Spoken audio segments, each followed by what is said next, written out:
جس کا رمضان ٹھیک گزر جاتا ہے، رمضان ختم ہوتا ہے تو اگلے دن کیا ہو جاتی ہے؟ عید۔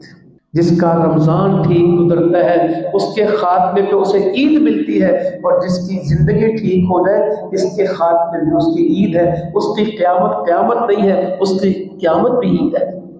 وہ قیامت سے ڈرتا ضرور ہے مگر خوش ہے کہ اللہ سے ملاقات ہونی ہے۔ اور حدیث شریف میں آتا ہے جسے اللہ سے ملنے کا شوق ہے، اللہ کو بھی اس سے ملنے کا، وہ کہتا کوئی نہیں، مرنے سے ڈر نہیں لگتا، اللہ سے ملاقات ہوگی نا، میری تیاری ہے، میں ڈرتا ہوں اللہ سے، مگر ایسی بات نہیں کہ اللہ سے ملنے کا کوئی۔ اور پھر فرمایا جو اللہ سے ملنا چاہتا ہے اللہ بھی اس سے ملنا چاہتا ہے، اور جو اللہ سے ملنے کا شوق نہیں رکھتا اللہ کو بھی اس سے ملاقات کا، اللہ کو اس کی کیا پرواہ ہے۔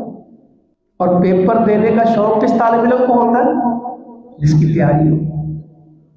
جس کی تیاری نہ ہو، وہ کیا کہتا اللہ کرے کینسل ہی ہو جائے، ماسٹر بیمار ہو جائے یا میں بیمار ہو جاؤں، اس کو کوئی شوق نہیں ہوتا۔ جس کی تیاری ہوتی وہ کہتا کب پیپر آئے اور میں دوں۔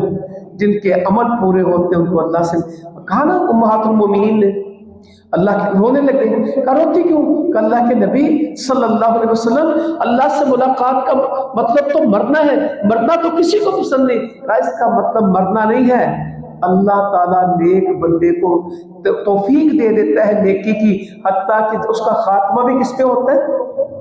نیکی پہ مر جاتا ہے۔ جو جو اس کی عمر بڑھتی جاتی ہے اس کی نیکیاں بڑھتی جاتی ہیں۔